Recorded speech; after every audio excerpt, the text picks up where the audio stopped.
So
yes, evening is going to be them, and there will be more obviously. Tomorrow morning? And tomorrow morning probably will be similar, some few extras. Evening, then tomorrow we are expecting some other.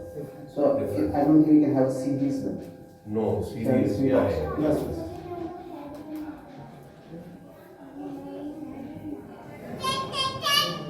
So Bhagavad class is more for Hindi में ना? Hindi में. And Bhagavad is more for serious devotees. Yes.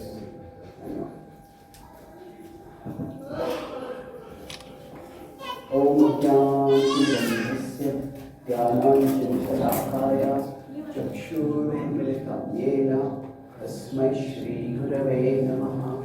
नमो ॐ विष्णुपादाय कृष्णप्रेष्ठाय भूतले श्रीमते भक्तिवेदान्त स्वामिनिधि नामिने नमस्ते सरस्वती देवे गौरवाणी प्रचारिणे निर्विशेष शून्यवादी पाश्चात्यदेशतारिणे वाञ्छाकल्पतरुभ्यश्च कृपासिन्धुभ्यैव च पतितानां पावनेभ्यो वैष्णवेभ्यो नमो नमः।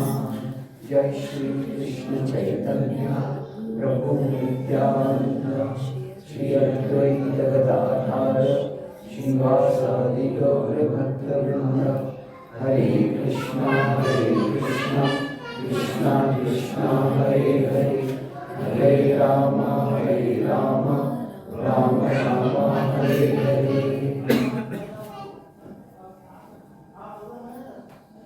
हरे कृष्णा। Hare Krishna.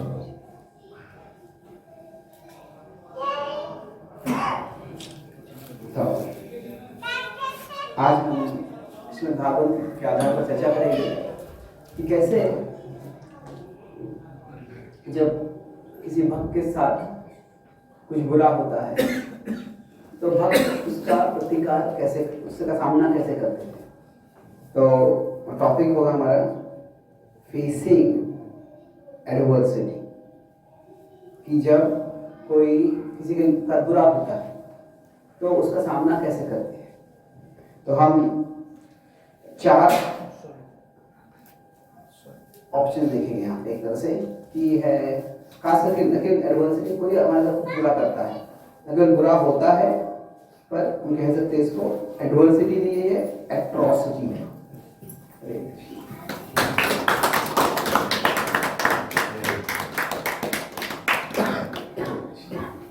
तो इन दोनों में फर्क क्या है कि जो एडवर्सिटी होता है वो अहो कष्टमन्यायम यद्यूयम धर्मनंदनः, जो बताया गया है कि जब भीष्म पितामह भीष्म महाराज से बात कर रहे हैं, जब भीष्म पितामह जो तीर की शैया पर है उस समय, तो वो युधिष्ठिर को देखते हैं कि कितना दुर्भाग्य है कि तुम्हारे जीवन में 2 चीजें हुई, कष्ट और अन्याय। कष्ट मतलब समस्या आ गई, वो जो छोटे बच्चे थे उनके पिता गुजर गए, वो कष्ट है। पर अन्याय क्या है कि जो उनके भाई को जहर दिया गया, उनको सबको जलाने का प्रयास किया, द्रौपदी के साथ इतना बड़ा दुर्व्यवहार व्यवहार हो गया। तो क्या है, जब कोई मानव करता है, एडवर्सिटी जो होता है वो नेचुरल होता है, जो एट्रॉसिटी होता है वो ह्यूमन होता है, कोई व्यक्ति कर रहा है। निसर्ग से समस्या आ सकती है और कोई हमें परेशानी में डाल सकता है। तो अभी अहो कष्ट दो प्रकार की समस्या है, तो हम खास करके ये देखेंगे। तो हम देखेंगे किसी में भक्ति है और किसी में भक्ति नहीं है, और कोई भक्त है और वो जो अत्याचार होता है वो उसको स्वीकार कर रहा है, तो हुआ वो हो गया। और जो भक्त है वो उसको उसका स्वीकार करना या उसका प्रतिकार करना, एक्सेप्टिंग या कॉन्फ्रेंटिंग। तो मतलब क्या है, कोई अभक्त है जो प्रतिकार कर सकता है, जो अभक्त है वो स्वीकार कर सकता है, भक्त जो है वो स्वीकार कर सकता है, वो प्रतिकार कर सकता है। तो हम भक्त नहीं, हम भक्ति का भाव देखेंगे। मैं डिवोटी नहीं बोल रहा, मैं डिवोटी नॉन डिवोटी नहीं बोल रहा, मैं भक्ति का भाव के साथ हम स्वीकार प्रतिकार कर सकते हैं और अभक्ति के भाव के साथ स्वीकार प्रतिकार कर सकते हैं उसको। तो अभी अगर हम देखेंगे तो जो भागवतम किसने किसको बताया है, सुखदेव महाराज किसको बताया, परीक्षित महाराज को। तो अभी इन चारों इसमें परीक्षित महाराज कहाँ आएंगे,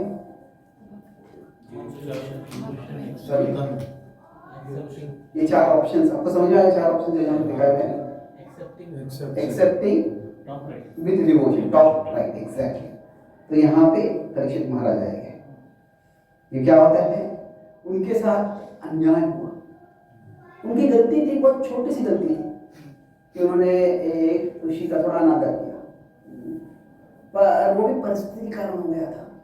वो बहुत भूखे थे, प्यासे थे और उनको लगा कि वो मेरा अपमान कर रहा है, जानबूझ के वो मेरे और दुर्लक्ष्य कर रहा है, इसीलिए उन्होंने उसका, तुमने मेरे पे ध्यान नहीं दिया तो मैं तुम्हारे साथ ऐसे कुछ कर सकता, और उसके लिए उनको मृत्यु दंड दिया गया। और जब मृत्यु दंड दिया, वो अभी श्रीनी के पास इतनी शक्ति थी कि वह कह सकता अभी तुमको शाप से मुक्ति हो जाएगी। तो 7 दिन को क्यों दिए, क्यों, क्योंकि क्या है कि कोई शक्तिशाली व्यक्ति अगर होता है तो उस व्यक्ति को अगर यह भाव आता है कि मैं शक्तिहीन हो गया, तो वो वास्तव में मृत्यु से बहुत डरते हैं।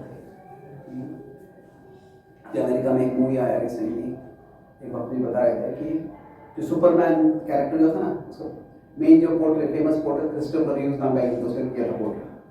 तो वो ऐसे अमेरिका का एक बड़ा हीरो जो भारत में अमिताभ बच्चन थे वैसे बन गया था, और फिर उसका एक घोड़े से गिर गया और पूरा पैरालाइज हो गया।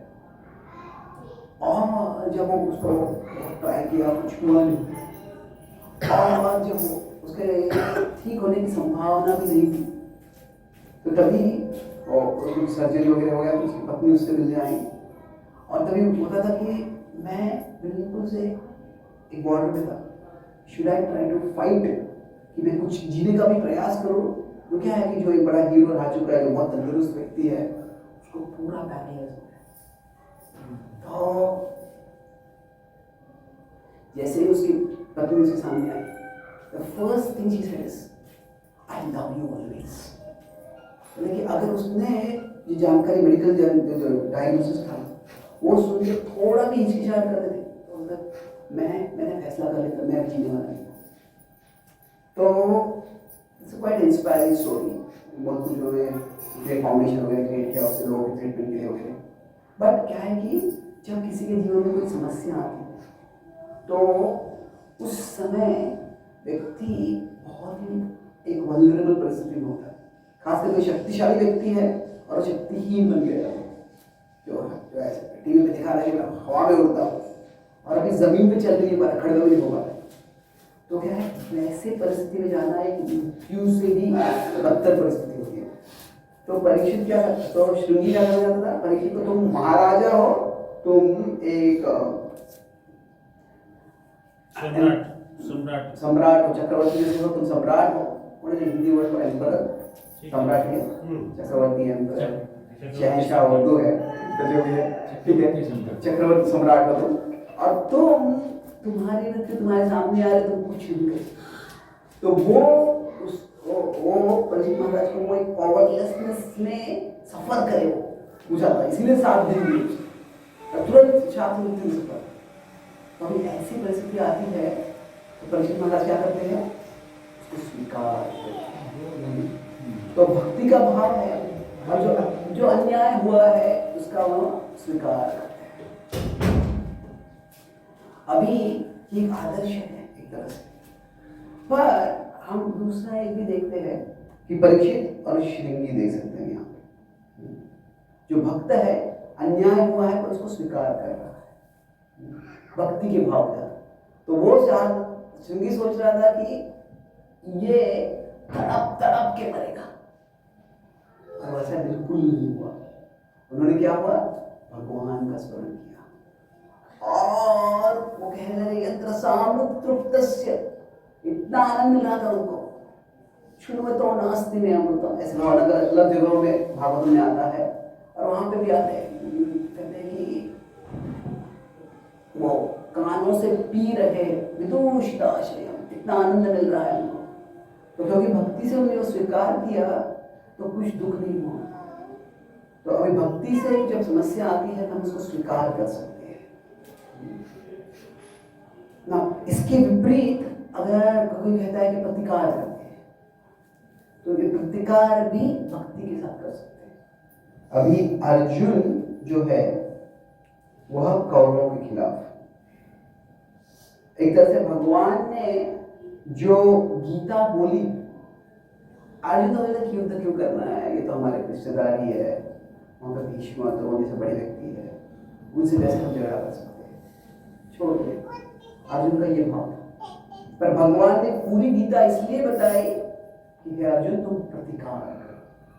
अभी गीता में जरूर भगवान बताते हैं कि मात्रा स्पर्शास्तु कौन्तेय शीतोष्ण सुख दुःखदा आगमापायिनो नित्यास् तां स्थितिक्षस्व भारत, तां स्थितिक्षस्व भारत।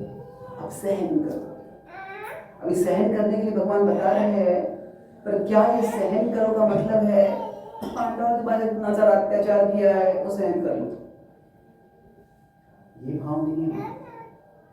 जो भाव है, जब अर्जुन को गीता में जब टॉलरेंस सहनशीलता बता रही है, वो ये नहीं है कि कौरवों ने जो अन्याय किया है उसको सहन कर लो।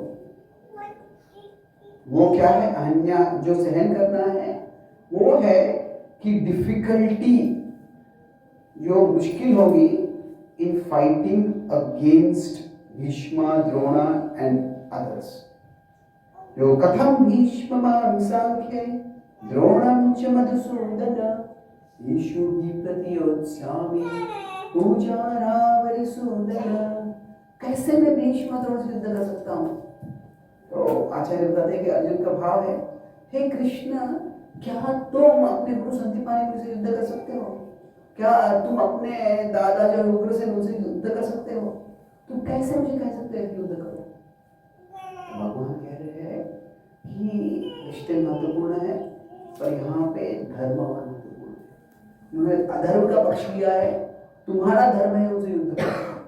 तो धर्म के लिए जो उसमें असुविधा होगी, जो दर्द होगा, उसे तुम्हें सहन करना चाहिए। तो क्या सहन करना है वह भी महत्वपूर्ण है। तो भक्ति से कभी प्रतिकार कर सकते हैं और भक्ति में कभी हम स्वीकार कर सकते हैं।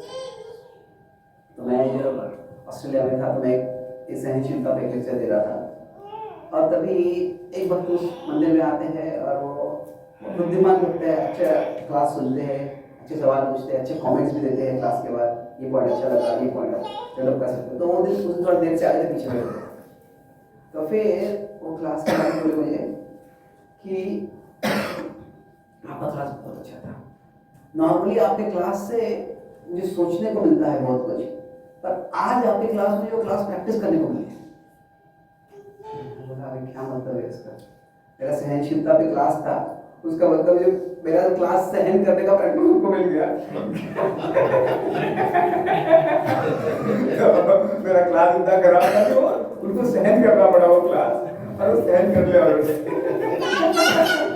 क्या ऐसा विचार डाल दिया, तो मेरे चेहरे से कुछ दिख गया। बोले नहीं वो बात नहीं थी, तो क्लास तो बहुत अच्छा था। पर मैं पीछे बैठा था और पीछे मेरे बाजू में एक व्यक्ति था और वो बार बार उसका फोन बज रहा था, नोटिफिकेशन भी आ रहा था और वो फोन पे बात कर रहा था। तो मैं थोड़ा गुस्सा हो रहा था, मैं क्लास सुन नहीं पा रहा था। थोड़ा एको हो रहा है क्या? तो तभी बोला कि मैं सोचा था उसको डांटू, मैं क्लास सहनशीलता पे है तो मैं सहन कर लेना चाहिए उसको, तो इसीलिए सहन कर लिया मैंने। पर उसके कारण क्योंकि मैं वो बार बार उसका फोन बज रहा था, वो बात कर रहा था, मैंने सहन तो कर लिया, पर मैं आपकी क्लास को सुन नहीं पाया उसका ज़्यादा, क्योंकि वो डिस्टर्बेंस था। तो मैंने कहा कि ये जो है आपने जो प्रैक्टिस किया वो टॉलरेंस नहीं है। वो क्या है? Tolerance is not equal to importance. शक्तिहीन बन जाना ये सहनशील नहीं है। सहनशीलता के वास्तव में शक्ति लगती है। तो इस सहनशीलता का मतलब क्या है? इम्पोर्टेंस मतलब डू नथिंग, कुछ भी न करना। पर टॉलरेंस का मतलब क्या है कि दो चीजें हैं कि हमारे जीवन में कुछ चीजें महत्वपूर्ण है और कुछ चीजें कम महत्वपूर्ण है। तो की सहनशीलता का मतलब है कि बिग थिंग्स बिग, बड़ी चीजों को बड़ा रखें, और इसलिए कीप स्मॉल थिंग्स स्मॉल। तो खास करके अभी ये कह सकते हैं कि दिस इज टॉलरेंस प्रैक्टिस करना है। तो क्या है कि इसमें कीप स्मॉल थिंग्स स्मॉल, ये वास्तव में टॉलरेंस है। तो अभी अगर कोई बड़े चीज को छोटा हो जाता है, मान लीजिए कि आप यहाँ क्लास के लिए आए हैं, बैठे हैं, तो शायद अभी जमीन पे बैठे हैं तो आपको इतना कंफर्टेबल नहीं है, कुछ चाहिए था, कुर्सी है नहीं यहाँ पे, मान लीजिए। तो अभी ठीक है, थोड़ा असुविधा है, पर आप सोच सकते हैं कि मुझे क्लास तो सुनना है, अच्छा है, तो समझना है मुझे कुछ सत्संग के लिए, क्लास तो 6 घंटे चलने वाला नहीं है, आधा 1 घंटा चलेगा, तो उतना मैं सहन कर सकता हूँ। तो क्या है, बड़ी चीज़ यहाँ पे क्या है कि क्लास का संदेश सुनना है, तो इसलिए जो थोड़ा असुविधा है वो सहन कर सकते हैं। पर अगर किसी के पैर में या पीठ में इतना दर्द हो रहा है कि वो दर्द के कारण वो सुन भी नहीं पाते कुछ, तो उस समय बोलो मुझे चेयर चाहिए, चेयर पे बैठो और फिर सुनो। तो क्या है, तो बड़ी चीज़ बोलेगा, कहेंगे अरे बड़ी चीज़ है कि शिष्टाचार मिलेगी तो चेयर पे नहीं बैठना चाहिए। पर एक्चुअली बड़ी चीज़ शिष्टाचार फॉलो करना नहीं है, वो है, पर बड़ी चीज़ है शिष्टाचार से बड़ा श्रवण है।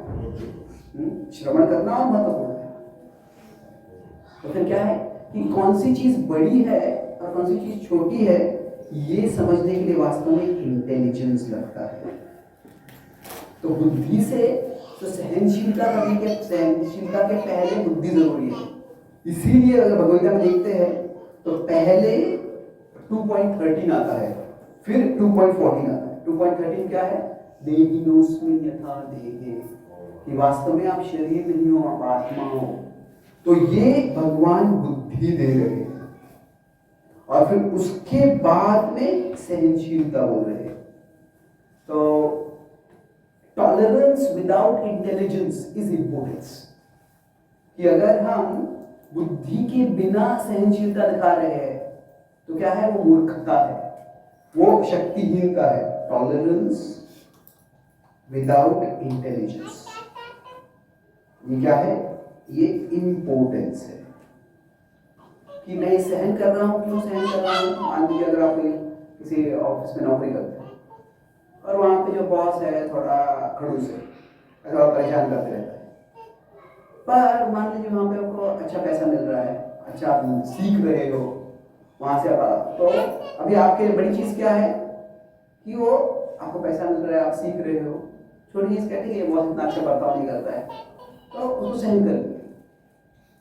पर मान लीजिए वो बॉस इतना परेशान कर रहा है आपको कि आपके रात को नींद नहीं आ रही है, आपका स्ट्रेस से आपका पूरा तबीयत खराब हो रहा है और बॉस बहुत परेशान भी कर रहा है और पैसा भी अच्छा नहीं दे रहा है, तो फिर उसको सहन करना ये बुद्धि नहीं है, दैट इज नॉट टॉलरेंस, वो मूर्खता होता है।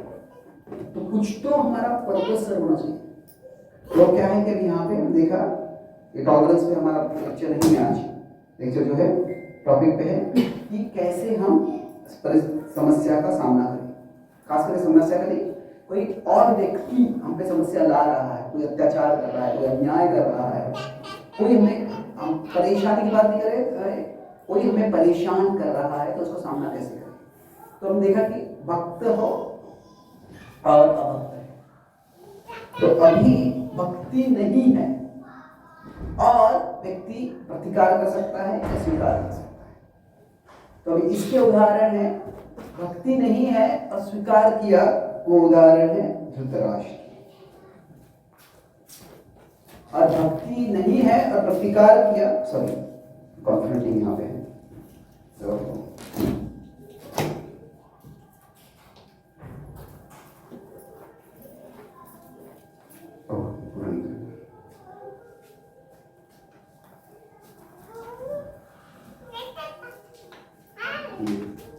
ये धृतराष्ट्र है तो स्वीकार किया, जिसने स्वीकार नहीं किया वो है दुर्योधन, ये प्रतिकार किया भक्ति के बिना। अरे कह सकते उनके हाथ किसने क्या अन्याय किया, वास्तव में कह सकते हैं कि जैसे अन्याय नहीं था, क्या परेशानी क्या हुई उनको कि धृतराष्ट्र जो था निसर्ग ने उसको परेशानी की, दैव ने क्या किया, वो सबसे बड़ा बेटा था पर वो उसका जन्म अंधा हुआ, तो क्या हो गया, दैव से उसके जीवन में ऐसा हो गया कि वो राजकुल में जन्म होते हुए भी वो राजा नहीं बन पाया। तो ये कर्म ने अन्याय किया, दैव ने अन्याय किया, जो भी हम कहते हैं अन्याय कह सकते उसको कि वो बड़ा भी क्या है कि कोई ऐसे होता है कि दो कोई बड़ा राजा है या बहुत ऐश्वर्यशाली व्यक्ति है, उसके दो बच्चे, तो एक बड़ा है तो वो राजा, वो उसका सारा उसको प्रॉपर्टी मिलने वाला है। तो अभी क्या होता है कि इंग्लिश में दो शब्द होते हैं, एक है एयर, एयर मतलब जो वारिस है, जो अगला राजा बनने वाला है वो, और फिर क्या होता है कोई बड़ा राजा, राज्य की जिम्मेदारी बहुत बड़ी होती है, अभी एक ही बच्चा होगा वो राजा बनने वाला है, उस बच्चे को कुछ हो गया तो फिर क्या होता है, राजा चाहते हैं कि और बच्चे, तो एक एयर होता है और दूसरा स्पेयर होता है।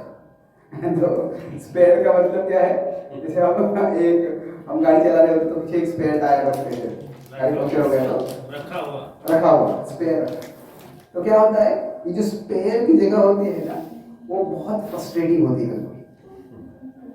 कभी क्या होता है कि अभी मैं राजकुल में जन्मा हुआ हूँ, अभी कोई भाई चाहेगा नहीं कि मेरे भाई की मृत्यु हो जाए, पर अगर मेरे भाई की मृत्यु नहीं हुई तो मैं कभी राजा बनने वाला नहीं। तो अभी तो ब्रिटेन में अभी थोड़ा एक कॉलोनियल सिस्टम, थोड़ा ये इंपीरियल सिस्टम है जहाँ पे उनका किंग होता है, क्वीन होती है। तो अभी एक ऐसे छोटा भाई था, उसमें पूरा बायोग्राफी लिखा है, उसका ऑटोबायोग्राफी, उसका नाम है स्पेयर। तो उसका द स्पेयर उसका नाम है। तो बता रहा है कि जो मेरी समस्या आ गई कि मुझे ये नहीं था, ये नहीं था, भाई आराम में रह रहा है, पर क्या होता है कि जो हमारा मन होता है, जो मन होता है ना हमारा, जो मन देखता है, द माइंड्स परसेप्शन, जो मन देखता है वो क्या होता है, always it is context dependent, संदर्भ के अनुसार देखता है, वो ऑब्जेक्टिवली नहीं देखता है। मतलब क्या है कि मान लीजिए हम भूखे हैं और हम कहीं जाते हैं, हमको खाना मिल रहा है, तो एक तरह से मैं भूखा था, मुझे खाना मिल गया, उससे आनंद होना चाहिए। पर मान लीजिए मैं वहां पे भूखा हूँ, मुझे खाना मिलता है और मेरे जी एक व्यक्ति है उसको खाना दे रहे, तो उसको मान लीजिए सर्व करने वाला व्यक्ति है, वो मुझसे ज्यादा क्वांटिटी में देता है या उसको स्वीट देता है, मैं स्वीट देता नहीं। तो एक तरह से मैं भूखा था, मुझे खाना मिल गया है, ये अच्छा है, पर क्या होता है उससे संतुष्टि होगी, खाना मिल गया, अरे उसको मुझसे अच्छा मिला, जैसे वो दिखेगा तो क्या होगा, वो गुस्सा आ जाएगा, नाराजगी हो जाएगी। तो क्या होता है, हमारा जब मन का दृष्टिकोण होता है ऑब्जेक्टिव नहीं होता। ऑब्जेक्टिव क्या था, मैं भूखा था और मुझे खाना मिल गया है, बट कॉन्टेक्स्ट डिपेंड मतलब क्या है कि उसको मुझसे अच्छा खाना मिला। तो कोई एक साधारणतः हम देख सकते हैं, कोई राज परिवार में जन्म हुआ है तो बहुत भाग्यवान है, पर वो क्या देगा कि अरे मुझे ये यहाँ पे जन्म हुआ और ये बाकी सब लोगों से कितना अच्छा है वो लोग देखते हैं, क्या देखते हैं कि अरे उसको मुझसे ज्यादा मिला है। तो भी धृतराष्ट्र की क्या परिस्थिति थी कि वो राजकुल में जन्म हुआ, पर वो निसर्ग के कारण उसको राजा भी बना दिया, तो उसने स्वीकार किया। अभी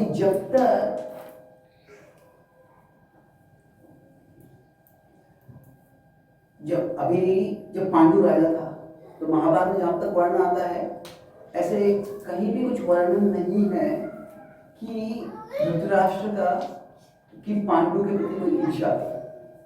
पांडु ने धृतराष्ट्र को आदर दिया करता था और बड़ा भाई था, धृतराष्ट्र का भी पांडु में स्नेह था और काफी अच्छा संबंध था। तो उसने एक तरह से वो स्वीकार कर लिया। अभी किस भाव से स्वीकार किया, एक तरह से अच्छा उसका भाग्य था, तो बहुत अच्छी पत्नी भी मिल गई, उसकी पत्नी ने उसका पूरा हाथ हमेशा के लिए काम किया अच्छी तरह से। तो स्वीकार करते में उसको मदद भी हुई थी। स्वीकार की मदद कैसे हुई थी, क्योंकि भक्ति भाव नहीं था, बट क्या था कि उसको एक रिस्पेक्टफुल ब्रदर था। क्या है कि किसी के एक के पास कुछ चीजें है और दूसरे के पास चीजें नहीं है,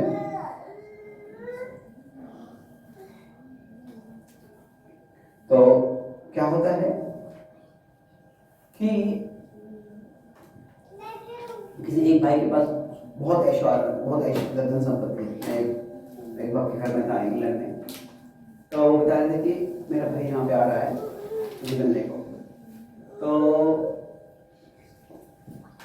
मैं उनके घर में रहा था, तो वो जब वो प्रसाद लिया करते थे तो used to have silver ornament, silver क्या बोलते हैं, सिल्वर के यूटेंसिल्स, चांदी के यूटेंसिल्स थे। बोले जब उसका भाई आया था तो उसने बोला कि आज वो प्रसाद के लंच के लिए आया था, he wanted me to introduce to him. बोले कि मैं पूरे ऑर्डिनरी इंस्ट्रूमेंट्स यूज कर रहा हूँ। क्यों? लेकिन क्या है कि हम दोनों भाई साथ ही भारत से आए, इंग्लैंड में आए, पर मुझे उससे ज़्यादा काफ़ी ऊपर मिल गया, पर मैं नहीं चाहता कि उसको बुरा लगे, इसीलिए उसके सामने मैं मेरा धन संपत्ति नहीं उठाऊंगा। मैं बोला कि जो भगवैया बोलते हैं कि हमें ईर्ष्या नहीं करनी चाहिए, वो आप वास्तव में अपने जीवन में दिखा रहे हो। क्या होता है, कई बार हमें दूसरों की ईर्ष्या नहीं करनी चाहिए, दूसरों को ईर्ष्या नहीं करनी चाहिए, दूसरों की ईर्ष्या नहीं करनी चाहिए, सत्य भाव है। तो क्या होता है, कई लोग इस तरह से बर्ताव करते हैं कि जानबूझ से उसे ईर्ष्या हो जाती है। सही। क्या होता है कि वो इस तरह से जो अपना धन सब ऐश्वर्य दिखाते हैं, दूसरों को ईर्ष्या हो जाए। तो क्या है कि ये एक तरह से डोंट बी एनवियस, ये एक चाहिए, but don't act in a way that will trigger envy in others, वो भी एक चीज है कि आप बहुत अच्छा कर रहे हो। तो ये जो है कि हाँ, कुछ संबंध प्रसंग हो सकते हैं जब हमारा बड़े शान से हम उत्सव मना रहे हैं वगैरह, तो क्या है वो कभी पांडु अपना वर्चस्व धृतराष्ट्र नहीं दिखाता था, और दूसरा क्या होता है, उसको सपोर्टिव, बहुत ही फेथफुल एक पत्नी भी मिल गई। इससे क्या हुआ, गांधारी ने खुद अपने आंखों को पट्टी बांध दी।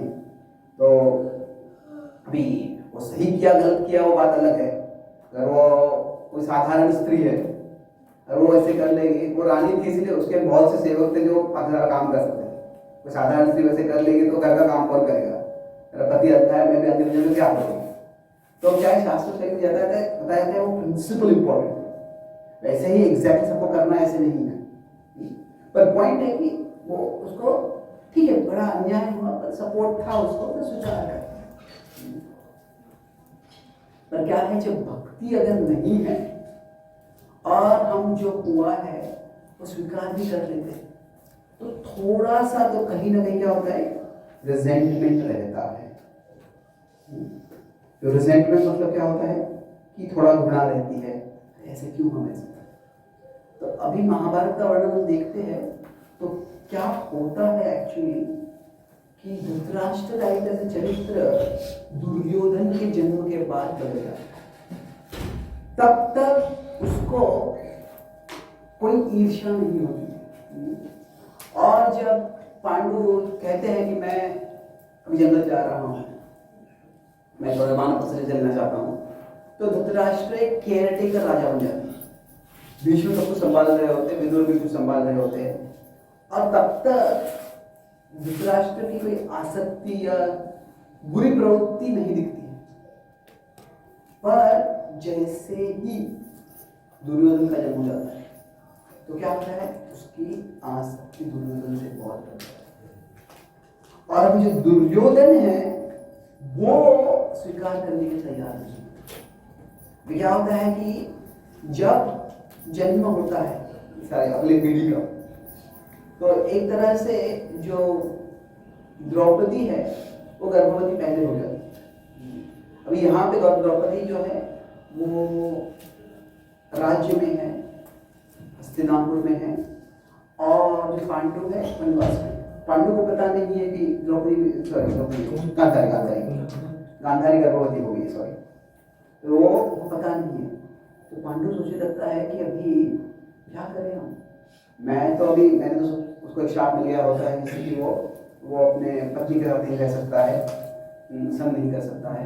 तो फिर वो सोचता है कि मुझे संतान तो चाहिए, मैं राजा था, मुझे क्या करना चाहिए। तो फिर वो जो नियोग कीर्ति है उसे एक संतान करने का प्रयास करता है।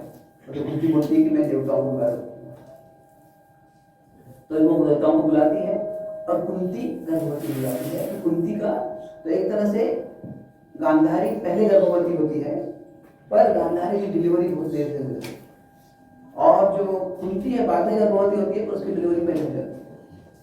तो अभी ये जो होता है इससे गांधारी को बड़ा गुस्सा आ जाता है। उसकी तो इच्छा होती है कि उसका पुत्र राजा बने, किस माता पिता की इच्छा ना होगी अपना मेरा पुत्र राजा बने, तो स्वाभाविक है। पर क्या है कि जो है डिजायर, एस्पिरेशन, एम्बिशन, ये सब प्रॉब्लम नहीं है। ये सबको एम्बिशन हो सकता है कि मेरा बच्चा, मेरा बेटा राजा बने, ये एम्बिशन, ये प्रॉब्लम नहीं है। पर प्रॉब्लम क्या है कि एम्बिशन महत्वाकांक्षा विदाउट बाउंड्रीज। ये एम्बिशन क्या है कि माय सन, मेरा सन जो है राजा बने, ये महत्वाकांक्षा है, एक स्वाभाविक है। उसको अभिलाषा कहते हैं, महत्वाकांक्षा नहीं, अभिलाषा है, ये होप है, ड्रीम है। बट एम्बिशन विदाउट बाउंड्री मतलब क्या है कि मेरा सन राजा बने, इसके लिए क्या करें, किल योर कजिन्स। जो कजिन्स है, जो भाई है, उनको मार डाले। अभी ये क्या है, वो हमारी इच्छा है, उसके लिए जो हम कर रहे हैं वो अनैतिक है, वो गैर कानूनी है, वह आसुरी है वास्तव। तो भगवान जब कहते हैं समस्या क्या है, कामेश क्रोधेश। काम इत्सेल्फ की समस्या नहीं है, जो है पुरुष स्त्री में आकर्षण स्वाभाविक है, पर जब काम क्रोध में परिवर्तित हो जाता है, या काम क्रोध के साथ आता है, मतलब क्या है कि हर इच्छा को एक सीमा होनी चाहिए, पर जब वो सीमा के परे जाता है तो वो काम जो है बड़ा घातक हो जाता है। तो अभी विवाह का एक सीमा होती है, जब काम विवाह से परे जाता है तो वो काम घातक हो जाता है। जो पैसे की इच्छा, ये इच्छा है, वो काम, उसको काम लोग कहते हैं, पर वो लोग, पर जब वो लोग के कारण कोई व्यक्ति दूसरे का विनाश करने के लिए आता है तो क्या होता है, वो घातक हो जाता है। तो अभी क्या हो गया, दुर्योधन जो था वो स्वीकार करने के लिए तैयार नहीं था।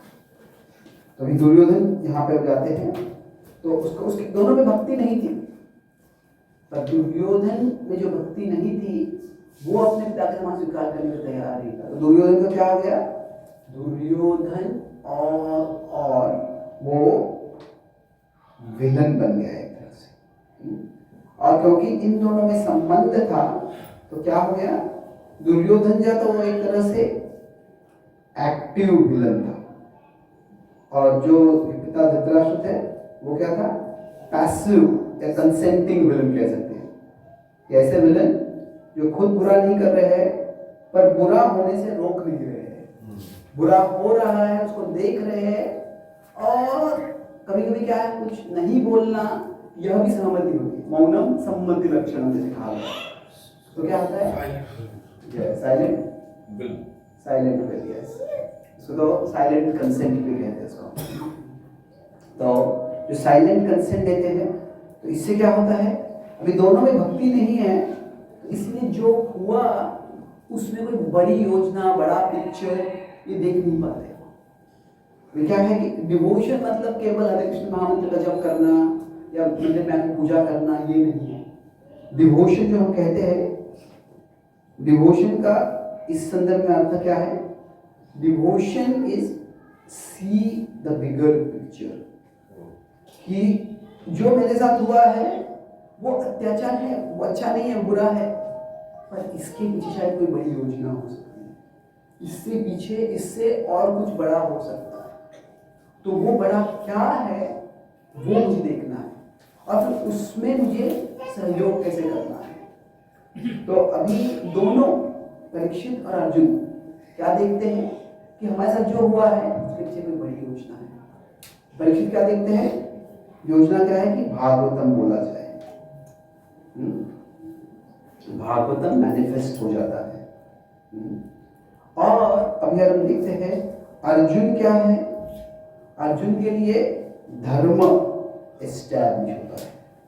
बड़ी योजना क्या है कि ये तुम्हारे साथ अत्याचार हुआ है वो तुम स्वीकार कर सकते हो, चाहिए, पर जो अत्याचार कर रहे, ऐसे नहीं कि देखिए श्रृंगी और कौरव उनमें फर्क था। इस दो पॉइंट, ये एक पॉइंट और एक पॉइंट का मैं करूंगा, फिर क्वेश्चन आंसर दे सकते हैं। कि श्रृंगी जो था ऐसे नहीं था कि वो हमेशा का गुनहगार था। तो श्रृंगी, तो जो श्रृंगी ने जो किया वो सहन क्यों किया, और जो कौरव ने किया, जो दुर्योधन ने किया वो सहन क्यों नहीं किया, कि श्रृंगी जो था वो एक वन टाइम रॉन्ग था, उसका एक बार गलती कर दी उसने, बहुत बड़ी गलती कर दी और उससे बहुत बड़ा परिणाम भी हो गया, पर वो एक बार की गलती थी। दुर्योधन था है वो रिपीटेड रॉन्ग्स, और बार बार मतलब repeated wrongs but also repeated and worsening wrongs. जो बुरा कर रहा था वो और खराब करते जा रहा था। तो क्या है कि ऐसा व्यक्ति अगर राजा बन जाएगा, वो सारे समाज में अत्याचार से हाहाकार कर देते। अगर हम देखते हैं धीरे धीरे वो और खराब होते हैं, और उसके जो व्यवहार था दुष्व्यवहार होते गया वो। तो इसलिए ऐसे व्यक्ति को रोकना बहुत जरूरी है। ऐसे तो श्रृंगी ने एक शाप दिया और शाप देने वाला था और शाप देने वाला था, ऐसे छोटा बच्चा था उससे कुछ गलत कर दिया। तो अभी परीक्षित और अर्जुन दोनों एक बड़ी योजना देखते हैं। अर्जुन क्या देखते हैं कि युद्ध केवल मेरा युद्ध नहीं है, इसमें धर्म की स्थापना करनी है। भगवान चाहते हैं कि मैं एक निमित्त हूं। तो जो हमारे साथ हुआ है उसमें to see the bigger picture. भक्ति का भाव क्या है, अगर भक्ति का भाव रखते हैं, भगवान कहते हैं 10.10 में डिवोशन से हमें बड़ा पिक्चर दिखना है। तेषां सततयुक्तानां वचितां प्रीतिपूर्वकं ददामि बुद्धियोगं येन माम् उपयान्ति ते। कि जब हमारे साथ कुछ बुरा हो रहा है, अगर हम भक्ति का भाव रखते हैं, एक वचितां प्रीतिपूर्वकं, तो फिर क्या होता है, मैं तुम्हें बुद्धि दूंगा कि तुम मेरे करीब कैसे आ सकते हो, तुम इससे एक सकारात्मक प्रगति कैसे कर सकते हो। तो ये जो 10.10 है, इसका थोड़ा 10वां अध्याय का 10वां श्लोक, इसको थोड़ा विश्लेषण करके अंत करते हैं कि कैसे जब हम भक्ति कर रहे हैं, तो भक्ति का मतलब क्या है, हम जब कर रहे हैं महत्वपूर्ण। जब का भाव क्या है, हे भगवान मैं आपकी सेवा कैसे करूं, हाउ कैन आई सर्व। और क्यों भगवान की सेवा करें हम? क्योंकि जब हम कह रहे थे सर्विस एटीट्यूड कि हमें भगवान की सेवा करनी है, तो जब हमें कहते हैं भगवान मैं आपकी सेवा कैसे करूं,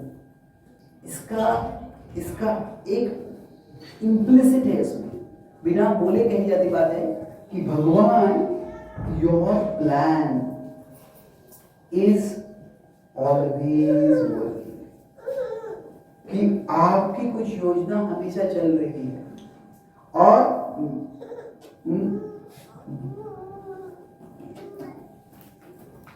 मुझे लेट मी अंडरस्टैंड, मुझे समझने तो है भगवान, my role in your plan, कि आपकी योजना चल रही है, इस व्यक्ति ने वैसे किया, मेरे स्वास्थ्य का वैसे हो गया, यहाँ पे इकोनॉमी की चली गई, ये हो गया वो हो गया, सब सही है। इसके बावजूद इसके ऊपर आपकी योजना अभी तक कार्यरत है। तो हे भगवान, आपकी योजना में आप क्या चाहते हैं मैं करूं? तो मैं आपकी सेवा करना चाहता हूँ, मतलब ये सिर्फ नहीं कि मंदिर में आके हम या सत्संग में कुकिंग करें, अच्छा है चलो, तो हम कुछ प्रैक्टिकल सेवा करें, जरूरी है वो, अच्छा है करना। तो सेवा भाव का मतलब क्या है? ये श्रद्धा कि भगवान आपकी योजना हमेशा कार्यरत है और इस योजना में मुझे क्या करना है ये आप मुझे समझाओ। तो यही भगवान भगवत 11वें अध्याय के 33वें श्लोक में बोलते हैं, तस्मात् समुत्तिष्ठ यशो लभस्व चित्वा शत्रुन् भुङ्क्ष्व राज्यं समृद्धं मयैवैतेन ततः पूर्वमेव निमित्तमात्रं भव सव्यसाची। भगवान कहते हैं कि मेरी योजना से जो अधर्म करने वाले लोग हैं उनका विनाश होने वाला है और तुम मेरी योजना में निमित्त बन जाओगे। तस्मात् तो उत्तिष्ठ यशो लभस्व, तुम उठो और युद्ध करो और मेरी योजना में आप तुम यशस्वी हो जाओ। तो इसलिए यहाँ पे हमें देखना है कि केवल सहन करना है या प्रतिकार करना ये महत्वपूर्ण नहीं है। हमें क्या है कि भक्ति के भाव से जो बड़ा पिक्चर है वो देखने का प्रयास करना। हमें क्या बड़ा पिक्चर है? अगर मेरे परिवार में मेरे परिवार में मेरे साथ अच्छा व्यवहार नहीं कर रहे या मेरा बॉस से व्यवहार नहीं कर रहे, तो इसमें क्या भगवान की बड़ी योजना है, वो कैसे समझे मैं? तो इसको हम 2 स्टेप्स क्या कर सकते हैं वो हम देखिए अंत करेंगे कि अगर हम कृष्णा's प्लान, भगवान की योजना क्या है हमें समझना है। तो भगवान तो हमारे सामने है नहीं, भगवान तुम जो कर रहे हैं इसमें तुम्हारी योजना क्या है? वो हम पूछने के लिए तो है नहीं। और इतना ही नहीं है, वास्तव में जब अर्जुन भी भगवान के साथ होते हैं तो अर्जुन को भगवान को स्पेशल बताते नहीं है कि भीष्म ने पूर्वजन्म ने ऐसे किया था और तुमने पिछले पूर्वजन्म में ऐसे किया था और दुर्योधन ने ऐसे किया था, इसके बाद तुम सबको युद्ध करना पड़ता है और ये युद्ध से इसको उस कर्म का फल मिलने वाला है। ये मेरी योजना है। भगवान अर्जुन के पास में होते हुए भी जो स्पेसिफिक्स भगवान की योजना क्या है ये भगवान अर्जुन को नहीं बताते। तो Krishna's plan is unknowable in specifics। किसी को पता नहीं होता है कि भगवान की योजना क्या है। प्रभुपाद जी जब अमेरिका में गए, वो प्रभुपाद जी का अमेरिका जाना बहुत श्रद्धा और बहुत साहस का लक्ष्य है। कि श्रद्धा थी वो अमेरिका चले गए। तो प्रभुपाद जी जब अमेरिका में गए तो प्रभुपाद जी ने कहा कि मैं देखता हूं कि मंदिर है और मंदिर भक्तों से भरे हुए हैं। तो ये प्रभुपाद जी की श्रद्धा थी। भविष्य में है प्रभुपाद जी बोले थे, पर कितने भविष्य में है, कितने साल के बाद होने वाला है, कैसे होने वाला है? प्रभुपाद जी का 2 स्टेटमेंट देख सकते। एक है कि मैं देख रहा हूं कि मंदिर है, मंदिर भक्तों से भरे हुए, और वही प्रभुपाद जी ये भी कह रहे हैं कि जब मैं अमेरिका में उतरा तो मुझे लेफ्ट जाना है राइट जाना है पता नहीं। तो क्या है कि प्रभुपाद जी के लिए भी 2 हम कहते हैं unknowable and specifics. Full temples Prabhupada ji कह रहे हैं वो प्रिंसिपल में है, पर टर्न लेफ्ट और राइट वो पता नहीं था मुझे प्रभुपाद जी बोल रहे हैं। आछे किचु कार्य तबे यही अनुमान है। प्रभुपाद जी कहते हैं कि मैं अनुमान कर रहा हूँ कि आपको कुछ योजना तो जरूर होगी, आप मुझे नचाओ कृष्ण, नचाओ नचाओ। तो कृष्णा's प्लान जो है unknowable in specifics, but it is knowable in principle। Principle मतलब जो तत्व है उसमें वो नोएबल है। नोएबल क्या है कि कृष्ण हमारे हित चिंतक है, कृष्ण सबके सुहृद है। सुहृदम सर्वभूतानां, भगवान सबका कल्याण चाहते हैं। भगवान की कथा है 5वें अध्याय के 29वें श्लोक। और भगवान चाहते हैं कि जो भक्त है, भक्त भी जो है डिवोटी, वो भी सबका हित चिंतक बने। अद्वेष्टा सर्वभूतानां मैत्र करुणा एव च। तो जो भी बुरी परिस्थिति मेरे जीवन में आई है, भगवान अगर मेरे हित चिंतक है तो भगवान की योजना क्या है कि मेरा भला हो। भगवान सबके हित चिंतक है, तो मेरा भला हो, दूसरों का भला हो। तो इसीलिए अगर ये हम समझते हैं नोएबल इन प्रिंसिपल कि कृष्णा चाहते हैं कि सबका भला हो, तो हम यहाँ से हमारे बुद्धि से सवाल पूछ सकते हैं, बुद्धि इस्तेमाल करके, कि अभी इस परिस्थिति में what will make things better, कि इस परिस्थिति में क्या करने से परिस्थिति और अच्छी है और क्या करने से परिस्थिति और खराब है। What will make things verse. तो मान लीजिए इस व्यक्ति से मेरा झगड़ा हो गया, तो अभी झगड़ा हो गया है, तो अभी क्या करना है जिससे कि परिस्थिति और अच्छी हो जाए। कह सकते हैं कि हम प्रयास करते हैं कि झगड़े को मिटाने का प्रयास करो, बातचीत करो, थोड़ा तरीके से समझने का प्रयास करो, पर बहुत कर लिया अगर नहीं हो रहा है तो ठीक है, तुम यहाँ पे रहो, मैं यहाँ पे रहता हूँ, हम झगड़ा नहीं करेंगे, तुम अपना काम करो, मैं अपना काम करूँ। वो भी उचित है। मैं झगड़ा करेंगे, झगड़ा करते रहने से ज़्यादा फायदा नहीं है। तो जो भक्ति का लक्ष्य बताया, भक्ति में जो शरणागति बताई गई है, उसके पहले दो लक्षण है अनुकूल्य से संकल्प, प्रतिकूल्य से वर्जन। तो जो चीजें अच्छी है, जो कार्यों से परिस्थिति और अच्छी होगी, उसको हमें स्वीकार करना है। तो अनुकूल्य से संकल्प, उसको स्वीकार करो, और प्रतिकूल्य से वर्जनम, जो प्रतिकूल है उसको छोड़ दो, उससे दूर रहो। तो जो भी परिस्थिति हमारे जीवन में आती है, उसमें हम हमारी बुद्धि से विचार कर सकते हैं, हे भगवान, इस परिस्थिति में how can I help make things better, मैं कैसे मदद कर सकता हूँ कि ये परिस्थिति और अच्छी हो सके। और सेवा भाव का ये प्रैक्टिकल अर्थ है। सेवा भाव का अर्थ क्या है कि हे भगवान, मैं परिस्थिति को अच्छा कैसे कर सकता हूँ। और छोटे छोटे स्टेप्स अगर हम लेते रहेंगे तो धीरे धीरे परिस्थिति और अच्छी होती रहेगी। प्रभुपाद जी जब भारत में थे, भारत से अमेरिका चले गए, तो प्रभुपाद जी ने भारत में रुचि नहीं है भक्ति के लिए, तो ऐसे नहीं थे भारत में भक्ति की रुचि नहीं थी।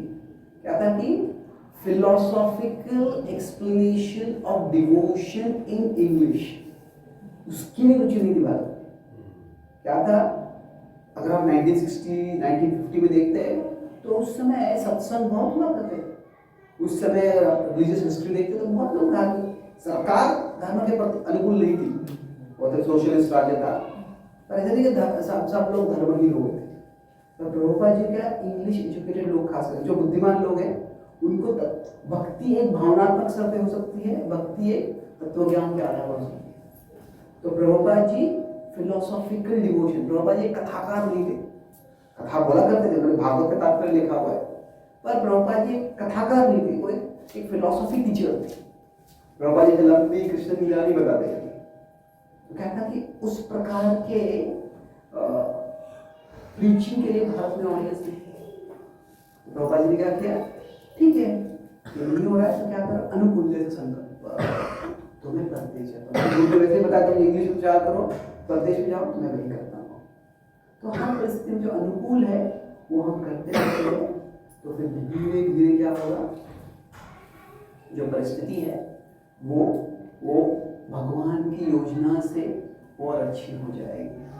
और अगर हम भगवान का सेवा भाव रख रहे होंगे तो इससे क्या होगा, जब हम ये दो चीजें करते हैं, राधा ये करते हैं, तो एक हो सकता है कि थिंग्स बिकम बेटर। सही में वास्तव में वो परिस्थिति अच्छी हो जाएगी। अब परिस्थिति भी अच्छी नहीं होती है, हम उससे अच्छे हो जाएंगे, हम परिपक्व हो जाएंगे। ठीक है, इस समस्या का सामना किया, वो परिस्थिति को अच्छा नहीं कर पाया, पर ये परिस्थिति का सामना करते हुए मैं अच्छा हो गया। और कभी कभी क्या होगा, ये एक है, ये दो है, कभी कभी तीसरा भी हो सकता है कि दोनों। परिस्थिति को भी अच्छा बनाते हैं और हम उसमें खुद भी अच्छा बन जाते हैं। तो इस तरह से जो शास्त्र है हमें बहुत व्यवहारिक ज्ञान दे रहे हैं, कैसे हम हमारे जीवन में समस्याओं का सामना कर सकते हैं। तो सारांश में क्या चर्चा की हमने, किस तरह से कि फेसिंग इनजस्टिस, अन्याय, जो बुरी चीजें हुई है उसको कैसे हम सामना कर सकते हैं। तो पूरा जो क्लास था वो एक डायग्राम के आधार पर था कि किसी में भक्ति है, किसी भक्ति नहीं है, और भक्ति होते हुए व्यक्ति जो हुआ है उसको स्वीकार करता है या उसका प्रतिकार करता है। तो पहले का उदाहरण कौन था? परीक्षित महाराज, तो परीक्षित श्रेणी के साथ। और दूसरा कौन उदाहरण था? अर्जुन और कौरव, खास करके दुर्योधन तक कौरव की तो प्रतिकार किया। और तीसरा यहाँ पे ऊपर एक्सेप्टिंग धृतराष्ट्र जो था, जो राज्य उनको मिला नहीं, उसको स्वीकार किया उन्होंने पहले, पर बाद में क्या हो गया, दुर्योधन का जन्म हो गया। तो अभी हम देखते हैं यहाँ पे जो भी वो स्वीकार करे या प्रतिकार करे, इन्होंने दे मेड थिंग्स बेटर, जो परिस्थिति अच्छी हो गई। क्या हुआ, यहाँ से भागवतम की उत्पत्ति हो गई, यहाँ से धर्म की स्थापना हो गई। और जो भक्ति के बिना जो धृतराष्ट्र ने किया, दुर्योधन ने किया, उससे क्या हो गया, परिस्थिति है वो और खराब हो गई, परिस्थिति और अच्छी नहीं हुई। और इसे कुछ इलैबोरेट करते हुए 2-3 पॉइंट्स में देखते हैं कि जब हमें क्या भक्त मतलब सब कुछ सहन करना है, जो भी हुआ उसको स्वीकार करना है, क्या ये मतलब है भक्ति का? नहीं। हम देखा टॉलरेंस का मतलब क्या है, टॉलरेंस इज नॉट इम्पोर्टेंस। भक्त मतलब जो है स्वीकार करते ऐसे नहीं है। ये क्या है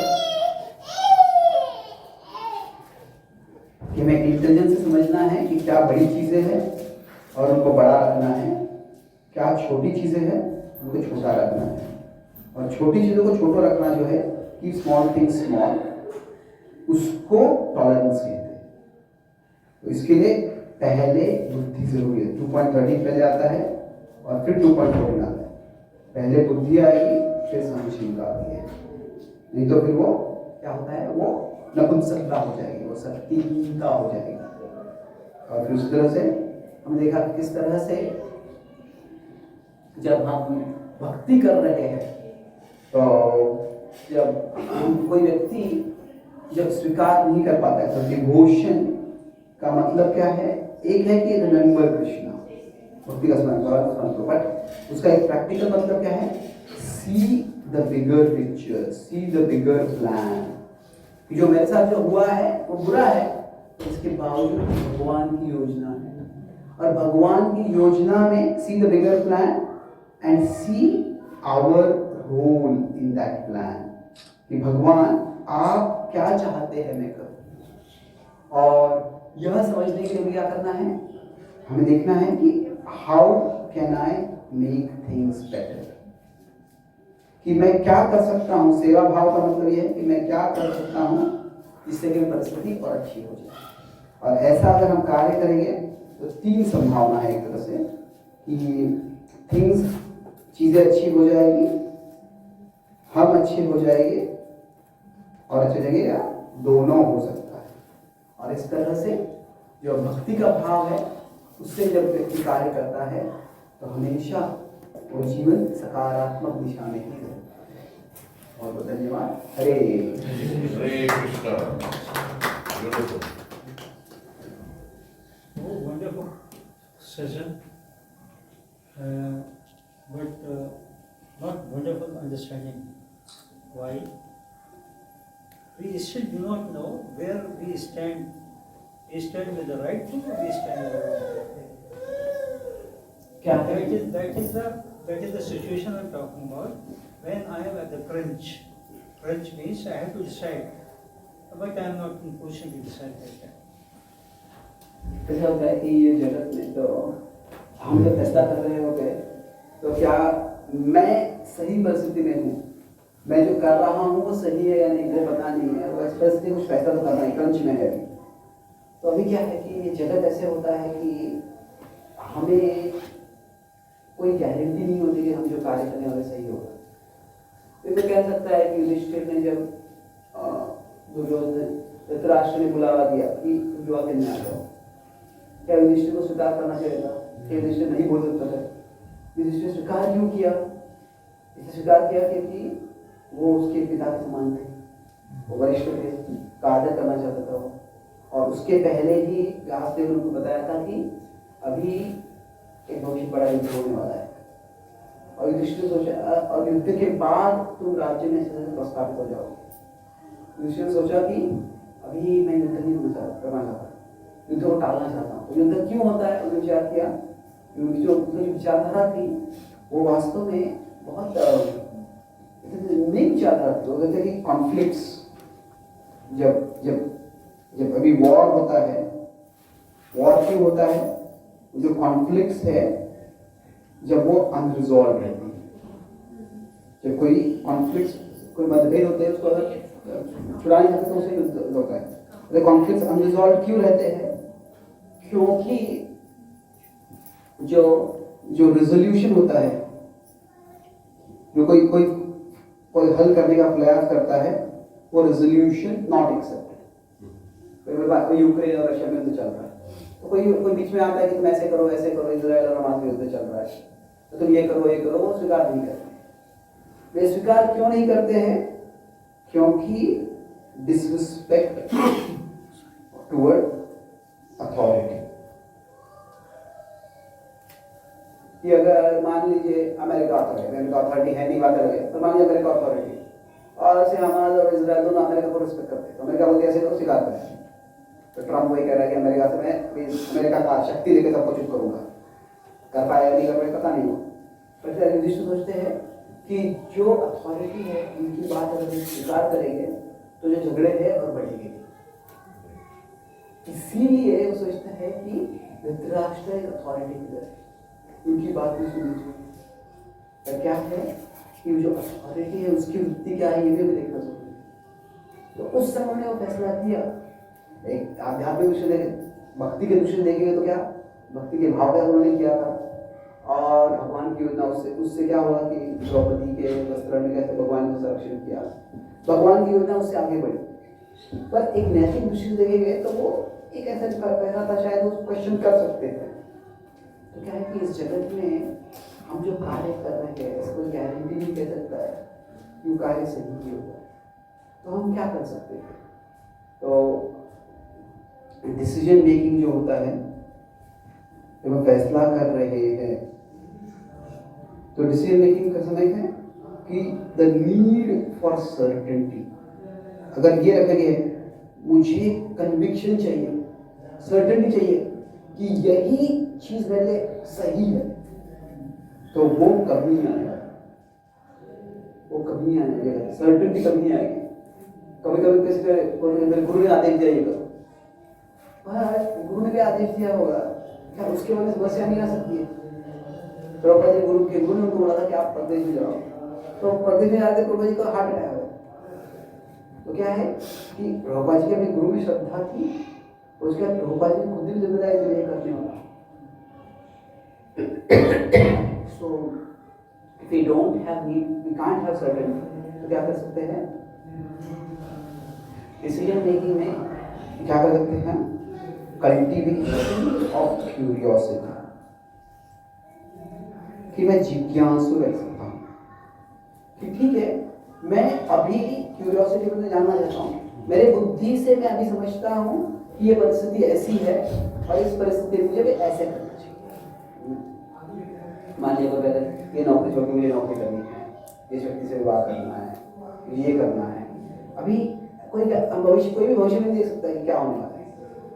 पर अगर हम क्यूरियोसिटी रखते हैं, ठीक है, अभी इस परिस्थिति, क्यूरियोसिटी मतलब क्या है कि we learn what is favourable, कि इस परिस्थिति से और अच्छी परिस्थिति करने के लिए क्या अनुकूल है। अभी आज शायद वो एक चीज अनुकूल हो सकती है, कल दूसरी चीज अनुकूल हो सकती है। तो किसी के साथ हम बातचीत कर रहे हैं, कुछ कॉन्फ्लिक्ट है, तो शायद आज जो है नेगोशिएशन फेवरेबल है, पर उसे करते हैं, शायद कल होता है कि नेगोशिएशन फैसला अच्छा हो जाता है, जो मसला है वो सुलझा हो जाता है। पर कल ऐसा रहता है कि व्यक्ति और मैं जितना मैं नेगोशिएट कर रहा हूँ उसको मेरा और ज़्यादा मांग रहा है, ठीक है, तो नेगोशिएट नहीं करेंगे। तो क्या है, क्यूरियोसिटी रखे और ठीक है, इस परिस्थिति में इस जानकारी के साथ मैंने ये फैसला किया, क्या मैं गलत हूँ, क्या मैं सही हूँ, पता नहीं मुझे, पर इस परिस्थिति में इस विचार के कारण मैंने ये किया है। तो अगर ये जानकारी के साथ ये विचार के साथ मैंने ये किया है, अगर वो परिस्थिति बदल जाती है, वो जानकारी अलग हो जाती है, तो क्या होता है कि जब हम क्यूरियस करते हैं तो क्या होता है कि we look for to learn what is favourable based on situation, क्या परिस्थिति है, क्या जानकारी मेरे पास है। क्योंकि हमारी जानकारी कुछ है, परिस्थिति बदलती है, परिस्थिति के बाद जानकारी है वो भी हमको पता होती है, पता नहीं होती है, और उसके अनुसार हमें फैसला करते हैं। तो प्रभुपाद जी जब अमेरिका में थे, तो जब हम कृष्ण भावना काफी तेज से बढ़ रहे थे, बहुत से लोग आ रहे थे, बहुत से उत्साही थे, 1968-69 में प्रभुपाद जी बोले कि हमें पॉलिटिकल पार्टी, तो उन्होंने पॉलिटिकल पार्टी स्टार्ट की, इन गॉड वी ट्रस्ट। और प्रभुपाद जी बोले कि राजनीति में होने का एक फायदा है कि आप सबकी निंदा कर सकते हो जितनी चाहे निंदा कर सकते हो। तो प्रभुपाद जी बड़े उत्साही थे, पर बाद में क्या हो गया कि केवल आप भाषण देके कोई आप इलेक्शन जीतते नहीं हो, भाषण देना अच्छा है, और उसके लिए पूरा कैंपेन के लिए कैंपेन फंड करते हैं, उसको बहुत खर्चा आता है। तो जब प्रभुपाद जी को पता चला कि कितना खर्चा है उसके लिए, प्रभुपाद जी बोले हमारे पास जो लक्ष्मी है वो हम मंदिर बनाने में, ग्रंथ लिखने में रखते हैं। तो फिर जो एक शिष्य थे उनके, वो उनको बोले कि वो एक शिष्य थे, उनको बोले कि उनको बहुत उत्साह से प्रोजेक्ट को प्रमोट किया था। वो शिष्य आगे तो भाई क्या अभी आप उत्साही नहीं हो इस प्रोजेक्ट के बारे में, प्रोजेक्ट के बारे में? प्रोजेक्ट में उत्साही हूँ, तो मुझे पैसे मत मांगो।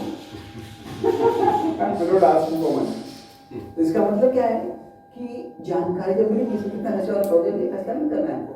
तो क्या वो पॉलिटिकल पार्टी चालू करना गलत था? नहीं, गलत नहीं था। उस परिस्थिति के अनुसार उस जानकारी का प्रोजेक्ट किया वो, पर वो नहीं आगे बढ़ा तो छोड़ दिया। तो इसलिए क्या है कि look at the situation and look at the information. और क्या है कि धीरे धीरे हमको एक और चीज हो सकती है कि एक है हमारा मोटिवेशन, कि मैं ये क्यों कर रहा हूँ। कि कभी क्या होता है हमारा जो मोटिवेशन भी है वो हमको कुछ समय के बाद पता चलता है। हम सबको लगता है कि मेरा जो इरादा है वो नेक ही है, और हो सकता है नेक है, पर शायद वो कितना निस्वार्थ है, कितना स्वार्थ है, उसमें हमको पता नहीं। तो क्या धीरे धीरे हमको पता चलता है कि ये मेरा जो मोटिवेशन है इतना है, ये करने के लिए ये इतना उत्साह नहीं है। मोटिवेशन के मेरा हाई मोटिवेशन हो तो मैं करते रहूँगा, ये हाई मोटिवेशन नहीं तो ठीक है, ट्राई किया नहीं मत। तो ये जो है हमें क्यूरियोसिटी जब रखते हैं तो क्या है, this is the SIM we have. एक सिम कार्ड होता है जिससे हम किसी से कॉल कर सकते हैं। तो हम भगवान की योजना क्या है स्पष्ट रूप से समझ नहीं पा सकते, पर सिचुएशन, इंफॉर्मेशन और मोटिवेशन, परिस्थिति, जानकारी और हमारा उत्साह, हमारा उद्देश्य कितना है वो देख के हम फैसला कर सकते हैं कि मैंने अब यहाँ पे ये किया तो यहाँ पे ये करूँगा।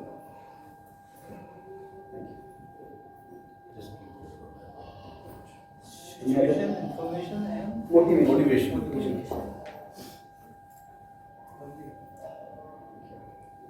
कोई और सवाल So इस क्लास से सर हमको दो चीजें समझ में आई as a layman.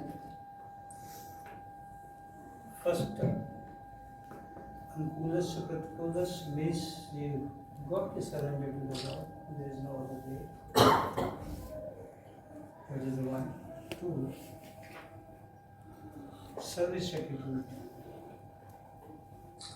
Unless one has the service attitude, it's very difficult to progress. Sure. Yes. So this is what things I understood. And how that we brought into the practice is my role. जिंदगी भर करते ना रहे हमको What is wonderful takeaway, sir. Wonderful. Thank you so much. Thank you so much संसार भागवतम की जय श्री प्रभुपाद की जय गौर भक्त वृंद की His Grace Chaitanya Charan Prabhu ki jai.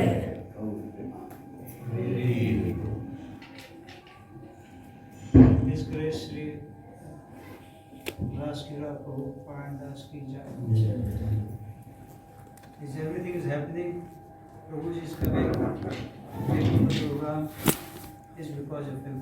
We are missing Chaitanya Charan Prabhu. Last time when he came, he said he used to come minimum twice a year. Prabhuji, one question. Then we lost him somewhere. Huh? Yeah. Sorry, Prabhu, कुछ बोला? I had a question. Can give me a question? Prashan. आप आ रहे हैं हमको